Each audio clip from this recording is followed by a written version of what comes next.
Hi, everybody. Dale Pinkert from TradeGateHub.com. Invite everyone to join us. We post ideas there 24/6, and you could come in and ask questions of all the traders in here. Mike will be with you guys in an hour and a half and 90 minutes. And I want to do a little teaching here because, you know, everyone's pretty bearded up about the stock market and higher interest rates. And, you know, it could be the beginning of a big bear market. I'm not going to argue with that. But there's a bias that people trade markets with, myself included. And there is a way to overcome your biases and just really become objective. Don't look at the title. Don't look at the title of the chart and just look at the formations and look at the chart. You have no bias. You could pretend it's gold. You could pretend it's wheat. You could pretend it's anything else. Just look at, I'm going to call this a falling wedge. So a falling wedge in the S&Ps, you could tell on the last low, we didn't confirm the low. I'm not saying that we can't retest it or that the formation can't fail and take out the bottom wedge line. But when you look at a chart like this, would you be selling it? See? So you don't know what it is, and you look at it and you go, you know, falling wedges can turn out to be bullish. And if for some reason NASDAQ regathers itself, and one of the reasons I could think of might be pause in the pace of yields going up. They got up to 87 and we're pulling back here. There is some divergence here, but it's very important to overcome your biases and trade each individual instrument like it's its own entity. I know I do a lot of correlation work, and sometimes it helps and sometimes it doesn't. The best way to trade anything is to look at it as this is it. Forget about the correlations. Forget about that you're a long-term bull or long-term bear, and just be right on time technician. Okay, so you're just a technician. You're not a bull. You're not a bear. And you're looking at what kind of chart formations, patterns are developing. And I wanted to cover that because I understand, because I have biases and narratives that sometimes work out and help me with inflection points, and sometimes they don't. So I do want to talk about the dollar, and we may as well start with euro. So I know a lot of people turned bearish a dollar last week, bullish the euro, and euro's bouncing again here today. But this 1395 area was very important in my view. And it isn't just my opinion, but when we were breaking out on the CPI number last week, after we broke out, we came back and tested it. I know I've shown this on a few videos, and then it rallied to new highs, pulled back to it, and couldn't even generate much of a bounce. So I'd be a seller back up here at 1380. Still believe that when you look at the daily, and maybe my biases are going to hurt me here, but I look at this as a hang day after a pretty big break. You know, we broke 180 pips from the highs that we had last week. I'm still looking for this market to complete to the downside, not just because it's an opinion, but because we really had zero divergence, non-confirmations at the low that we had here at the, what was it, 1186. Should we get back down there and take out this low, we will have a non-confirmation. I doubt that we would go under 30, especially if we do it pretty quickly, even if we grind down here. So I'm not ready to call a bottom in the euro. I'm looking for one more low where the RSI does not confirm price, which it did down here. And as long as we're staying under 1380, that's the first obstacle, the 1380, 1390 level. And really, to declare a bottom in the euro, you need closes back over 115. So I think it's premature, even though, you know, I'm long-term bearish a dollar. My bias is that I'm going to be able to buy the euro cheaper for that turn.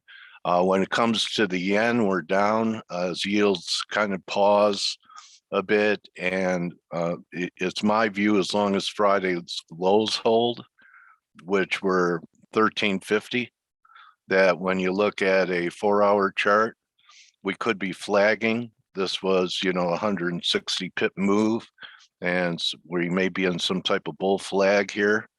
Taking out this low changes the picture, but with all the risk off we had yesterday, the yen should already be down here, in my opinion. So what's going to happen if we get a rally and risk stabilizes and yields make another push to the upside? You're going to see the yen, US dollar yen, retest the highs, in my view. So still looking for new highs, and it's not just because I have an opinion, it's because of the methods I use. And I had been talking about, before we got to 116, that 116 was a target on the upside in yen.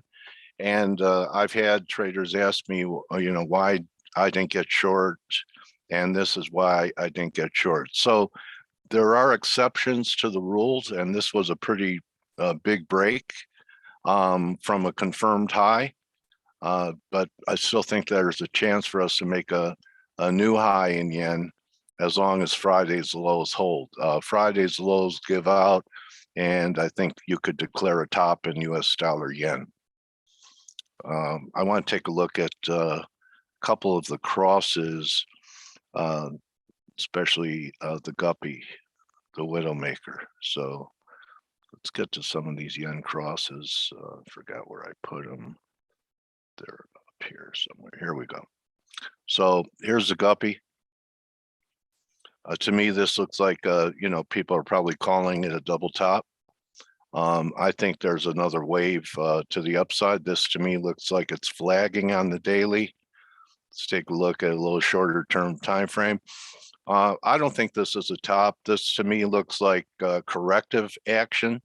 I think we'd have to start trading back under, say, 153 to declare a top. But you see how we got so overbought here, right up here, and we had a little divergence here. But see how fast it got from point A to point B and became overbought. And if I put up the fibs here, I would say that we haven't even had a 23% correction of this rally that we had from here. Okay, so markets can work off overbought and oversold in price, or work it off in time. I see this as working it off in time, because there really hasn't been any type of real deep retracement in this. And cable is still acting better than euro. I know I'm trying to bottom pick EG, but it still is acting better. And perhaps if I'm right about the yen trading up towards 117, that'll carry the day for a new high in the guppy. Everyone with me? Understand what I'm saying here, that this is a correction in time rather than price, because it hardly gave up anything from this move that we had to the upside. And this is just chop, and the RSI has come down from over 80 to a few days ago being 35. So that, to me, says there's another high coming. The trend is still up, unless it's a distribution top. If you want to have a line in the sand, I believe tight stop under 55.30 will protect you from this. Okay, so I want to cover something that I might be missing, and it's, of course, the precious metals. And silver, out of nowhere, had a great rally yesterday, and it's following through to the upside today. We're at this 2380 level up here, and the gold silver ratio is still heading down. So that favors silver on the long side. Gold's getting a pretty good bump today. So, a lot of people are saying, well, Dale, you may have missed the silver bottom. And, it wouldn't be the first time. But I'm still looking at this as a possible little bear market rally up towards 24, and that we could have one more flush.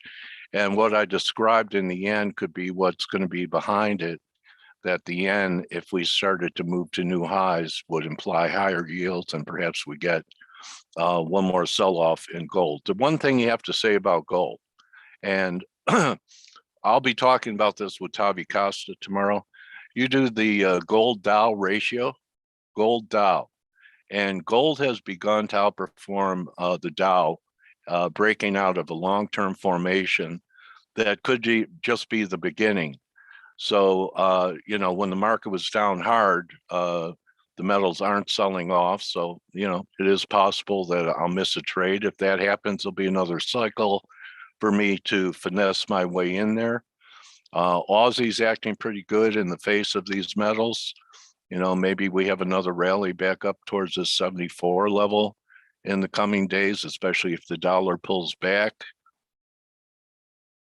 But keep an eye on the Nasdaq's rallying as I talk about it. Look at that confluence that we had right here. This is your daily. So we came off the 200 day. We came off the wedge line. If we start getting through 15.6 again, the implied target would be these highs up here. So just as the whole world's turning real bearish here, it's very possible that we're turning. So be careful about loading up on puts here. Oil I want to touch on too, because I think now that we've made new highs, I would just wait for the first reversal day. Here's your weekly. As you can tell, RSI has been in a downtrend and we've made new highs. The old high here in WTI was 85.39. So we've taken that high out by $1.60 so far. And if I was long oil based upon this, I'd be booking it and believe that I'd have a chance to buy oil cheaper. If I'm an aggressive trader, I'm looking at bearish ETFs in the oil market on the first reversal day to the downside. Let's see, VIX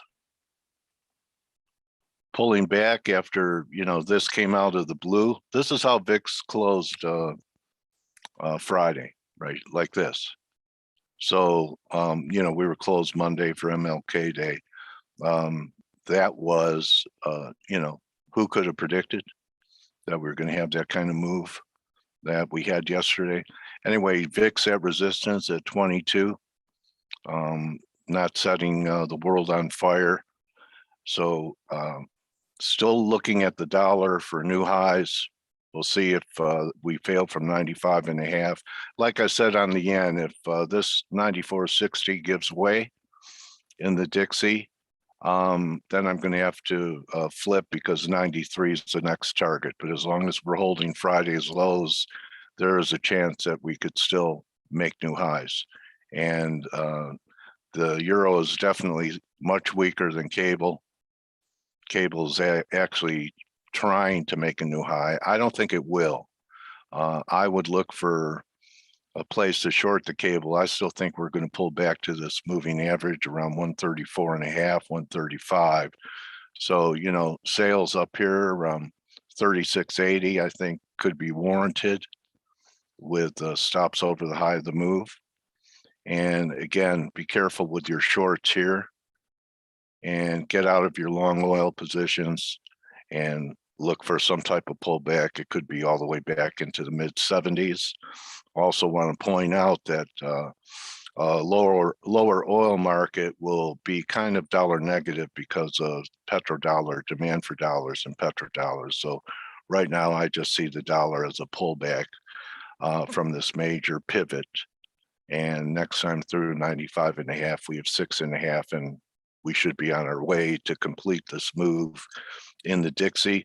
Any questions from anyone on YouTube or here in the room? Anything? Okay. All right. I'm going to be with Tavi Costa tomorrow, and we're going to be talking about commodities against equities. And also we'll be talking about opportunities outside the U.S., because if we're going to get a turn in the U.S. dollar, it means there's opportunities in markets that have been depressed by a stable to strong dollar that we had throughout 2021.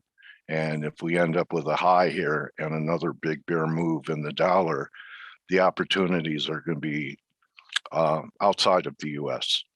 They've been underperforming the US for a long time. I think part of it is currency. So if we get a high in the dollar index here in the next several weeks and starts heading down, you're going to want to diversify not only from the dollar, but probably looking at foreign markets rather than just being myopic with US markets. So that's a wrap, everyone. Mike will be with you in an hour and 15 minutes. And I'll be tuning in to see what Mike is looking at on this little bounce that we're getting here in the market. NASDAQ up 66. Remember, if you have a real strong bias about markets, just don't look at the title, look at the chart. So don't just count your pips, count your blessings, and I'll see you with Tavi Costa tomorrow. Don't forget to tune in for Mike in an hour and 15 minutes and see what sectors he thinks are hot and could advance from the recent sell-off we've had. Thank you, everyone. We hope we're adding value to what you're trying to accomplish as a trader. It's not easy. Adios.